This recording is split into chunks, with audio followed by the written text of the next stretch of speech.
उपमुख्यमंत्री अजित पवार यांची पत्रकार परिषद। राज्यातील विविध पक्षांचे नेते मुख्यमंत्र्यांना काही मुद्द्यावर भेटत असतात। महाराष्ट्राची अशी संस्कृती राहिली आहे। आम्हीही विरोधी पक्षात होतो तेव्हा सत्ताधारी पक्षातील नेत्यांना आपल्या कामासाठी भेटत होतो। कोणताही प्रश्न हा चर्चेने सुटतो, त्यांच्याशी चर्चा करायला राज्य सरकार तयार आहे। या संदर्भात सरकार आणि प्रशासन नियमित त्यांच्या संपर्कात आहे। या देशात कायदा आणि संविधान आहे, अशा पद्धतीने कुणी कायदा हातात घेण्याची भाषा करू शकत नाही। सहकार क्षेत्रातल्या निवडणुका या पक्षांच्या चिन्ह आणि नावावर होत नाहीत। याच्या आधीही अशा निवडणुकांमध्ये अनेक वेगळ्या विचारांचे लोक एकत्र येऊन निवडणूक लढले आहे। दारूचे भाव कितीही वाढले तरी पिणारे दारू पितातच। खत आणि बियाणे लिंकिंग करणाऱ्या दुकानदार आणि कंपन्यांना सरकार सोडणार नाही। असं करून शेतकऱ्यांना लुटू पाहणाऱ्या सरकार कारवाई करेल। दुकानदारांवर परवाना निलंबनाची कारवाई केली जाईल। सरकारच्या लाडल्या बहिणीचा नियमित 1500 रुपये देण्यासाठी तत्पर। योग्य वेळी शेतकऱ्यांसाठी कर्जमाफी करू, असे विविध मुद्द्यांवर अजित पवार संबोधले।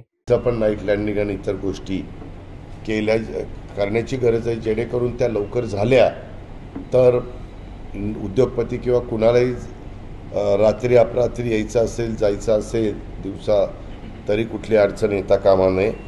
म्हणून मी आमच्या मुरली मोहोळ साहेबांशी बोलून हा प्रश्न कसा निकाली काढता येईल याबद्दलचा जरूर प्रयत्न करणार आहे।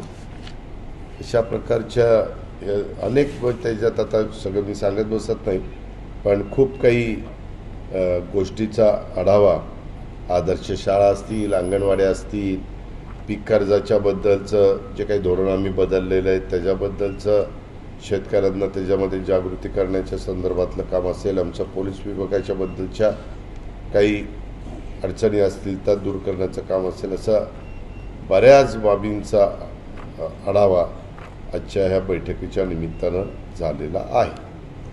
आपल्याला काही प्रश्न विचारायचा असेल तर विचार। तर बाबा आता खरीपाच्या पेरण्या सुरू होणार, बियाणं आहे का, खतं आहे का, युरिया DAPचं काही शॉर्टेज आहे का, त्याच्याबद्दलचा पण आढावा घेतला। आरोग्याच्या बद्दलची काय परिस्थिती आहे, इतरही संदर्भामध्ये जी काही कामं पाईपलाईनमध्ये चाललेली आहेत तिथं कुठं काही अडचणी आहेत का, केंद्र सरकारच्या ज्या योजना ह्या दिलेल्या आहेत, विशेषतः 3 कोटी घरकुलाची योजना, पंतप्रधान आवास योजना, त्याच्यामध्ये 30 लाख घराचं टार्गेट आपल्या महाराष्ट्राला मिळालेलं आहे। त्याच्यात जे काही टार्गेट आमच्या अकोल्याला मिळालेलं आहे त्याच्याबद्दल थोडंसं अजून गतीनं काम करण्याची गरज आहे।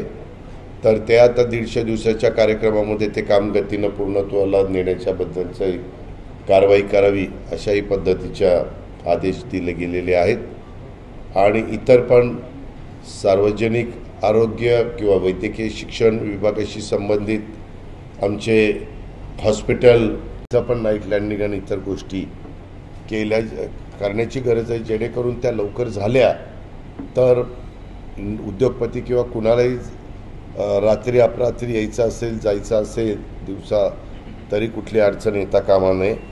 म्हणून मी आमच्या मुरली मोहोळ साहेबांशी बोलून हा प्रश्न कसा निकाली काढता येईल याबद्दलचा जरूर प्रयत्न करणार आहे।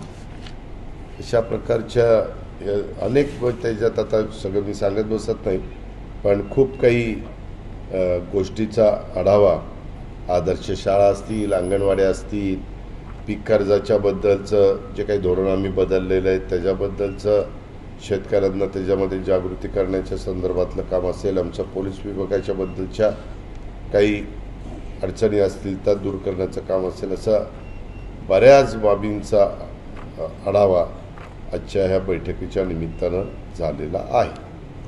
आपल्याला काही प्रश्न विचारायचा असेल तर विचार।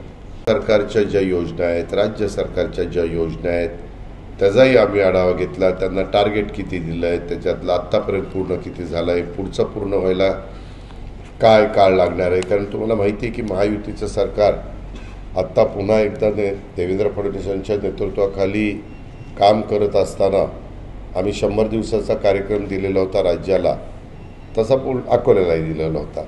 आणि त्या 100 दिवसाच्या कार्यक्रमामध्ये बऱ्याच काही गोष्टी वेगवेगळ्या विभागाच्या पूर्णत्वाला नेण्याच्या करताचा उद्दिष्ट हे त्यांना दिलेलं होतं आणि काहींनी ते पूर्ण केलेलं आहे, काही जरा कमी पडलेले आहेत। म्हणून आता दुसरा 150 दिवसाचा कार्यक्रम आम्ही दिलेला आहे, त्याच्यामध्ये त्या विभागांना ते उद्दिष्ट पूर्ण करण्याच्या दृष्टिकोनातनं लक्ष द्यावं लागणार आहे, प्रयत्न करावा लागणार आहे. काय राज ठाकरेंसोबतची जी देवेंद्र फडणवीस नाही मला माहिती नाही. मी सकाळीच इकडं आलेलो आहे.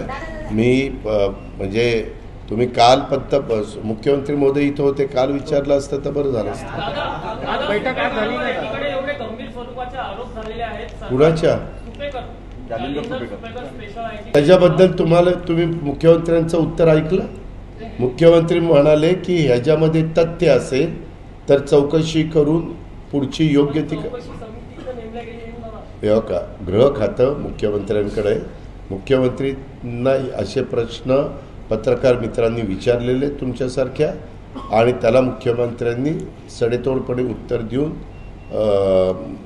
त्याबद्दलचे त्यांचं मत व्यक्त केलेलं.